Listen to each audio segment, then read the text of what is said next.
Hello there. Today I would like to tell a story. Now, today's story takes place in the early 1600s. It had been several years since our defeat at the Battle of Lake Champlain, which I have previously described to you.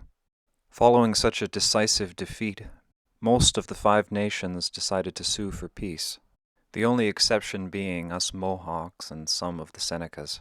For among the Haudenosaunee peoples we had a reputation for being the warriors.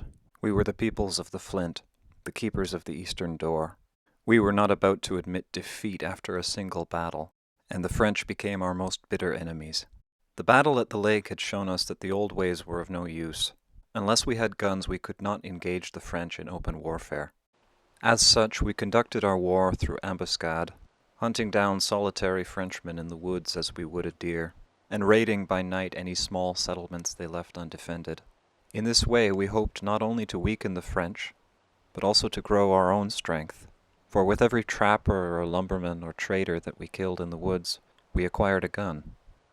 These few guns we stole were not enough to allow us to engage the French in open battle, but our possessing them put the fear of God in the French. They realized that they were no longer the only ones with firearms. Now the French were getting upset at us with our continual raiding. With their Huron and Algonquin allies, they mounted counteroffensives and burned our northern villages. But this in turn only made us angrier. Our raiding intensified, as we were no longer fighting just to avenge wounded pride, but our fallen kinsmen. And the French realized that some decisive action would have to be taken. The French military proper at this time only numbered a few score men, while our armies numbered many thousands. Furthermore, the bulk of our forces were positioned at the north edge of our territory, ready to repel any French invaders. The French knew that even with their allies, attempting to break through our defenses and push deep into the heart of our territory would be very costly. So one of the French officers came up with a plan. Rather than attacking through our northern border, they would instead circle around Lake Ontario, gathering allies where they could, with the eventual aim of attacking us from the side. The officer gathered a small number of soldiers, along with porters and local guides, and set off westward. In his cargo were a great many blankets, axes, kettles, and above all else guns. With these things, the officer hoped to procure the warriors he would need for his campaign from the nations he passed through on his journey. He went first to the Hurons and the Algonquins. He expected to gain a great many men. As in previous battles against us, the bulk of the French forces had been composed of Huron and Algonquin allies. However, once he explained his plan, he found them reluctant. They thought it was a bad plan. It was a long way to walk, and they would have to pass through the land of the other Haudenosaunee nations, whom they were not friendly with. Furthermore, once they arrived, what could they possibly accomplish? They might burn a village, but what's the value in that? The land would be too far from their homes to use as hunting grounds, too far to carry home any stolen goods as they were going over land. And worst of all, having destroyed a village, they would then find themselves surrounded by an enraged Mohawk army. And despite offering a great many valuables in return, the French could garner only a few hundred men in support. The French expedition continued westward.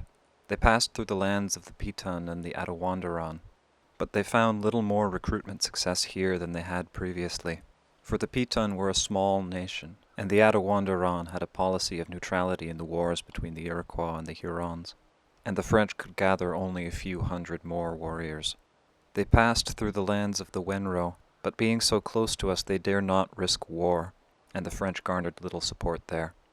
Then the French expedition entered Haudenosaunee land, and the officer despaired, for he had in his command only 400 or 500 men, while we had many thousands. Furthermore, he still had to cross the land of the other 4 nations. The Cayugas, the Onondagas, and the Oneidas had all made a relative peace with the French, but the Senecas were undecided. Furthermore, even if relations had been friendly, the other 4 nations would not be happy with him taking an army through their territories against their kinsmen. But that Frenchman was so sharp and so slick that he thought up a lie, and he thought it up quick. The Frenchman spoke of a mutual enemy, a powerful and mighty nation to the far east, that he hoped to unite all the peoples of the Great Lakes against. Now, everybody knew he was selling snake oil, But due to their failures so far, the French still had a great many of their trade goods with them, and these gifts were enough to smooth over any tensions. And after some deliberation, people came to the conclusion that, yeah, the Frenchman's full of it, but if I can get myself a steel axe, or better yet a gun, yeah, maybe I'll humor him for a little while. And the other four nations joined the French expedition en masse, and soon the officer was in command of a mighty army of many thousands. And so, confident of victory, he marched on Mohawk territory. However, unknown to the Frenchman, as he had passed through each of the villages, runners had been sent to all neighboring communities, and our peoples had already been made aware of some lunatic Frenchman walking around handing out guns left and right, and many thousands of our warriors were moving to intercept him to find out what the heck was going on. It was not long before the two armies met. The armies assembled, and our war leaders went forward to discuss the situation with the opposing side. And the Frenchmen went, now men, attack, attack, attack! And nobody moved. The war leaders continued to walk forwards. They looked each other up and down. They recognized each other. Now our war chief, he steps forward and he says, hello there, cousin. What are you doing hanging around with this greasy Frenchman? Well, the grimy fellow said he'll give us some guns if we go to war against his enemies. So that's it then? You'll march against your cousin, you'll break the great law? Just for a couple of measly guns you'll side with this poxy Frenchman over your own cousin?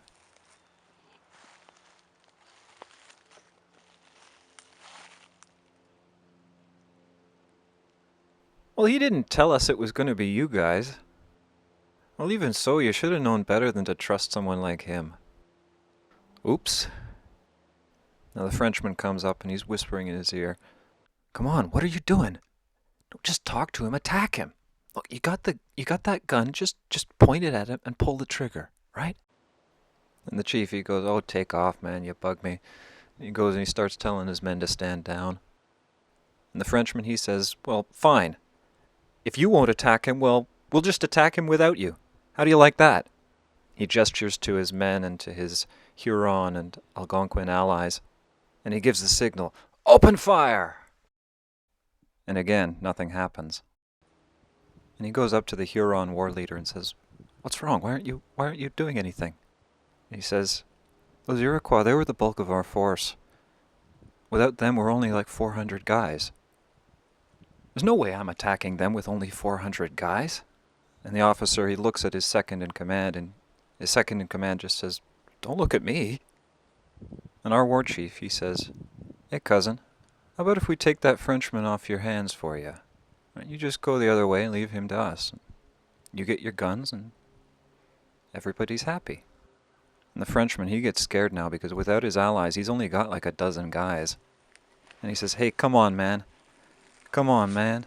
You guys promised to help me, and I thought you guys were supposed to be honorable, like your word is your law and all that. And like, I gave you those guns in good faith, man. You bloody well didn't. You tried to trick us. You're one to talk about honor. We don't owe you a bloody thing. But, and he raises his finger now, we did make a promise. You did give us guns. So I'm going to do two things for you. Firstly, I'm not going to let my cousin skin you. And secondly, we will do battle, but we'll do it in our own way. So the two armies, they draw up again. The Frenchman, he steps back watching, waiting. And then the insults come. And boy do those insults come. Boy do those insults sting. Foxy Oi, Frenchman. Dick fingers. I thought frogs were for Shouldn't eating. hang around with things Gullion. like that. I hear Your they ma's give a you penny warts. whore. Chicago did it here. Yeah, well, you never had one. And so on. This continued for several hours with nothing more offensive than a stick being thrown. Eventually the Frenchman decided that it would be better to slip out unnoticed while everyone's distracted. And so, penniless and dejected, the dozen or so Frenchmen began the long trek home.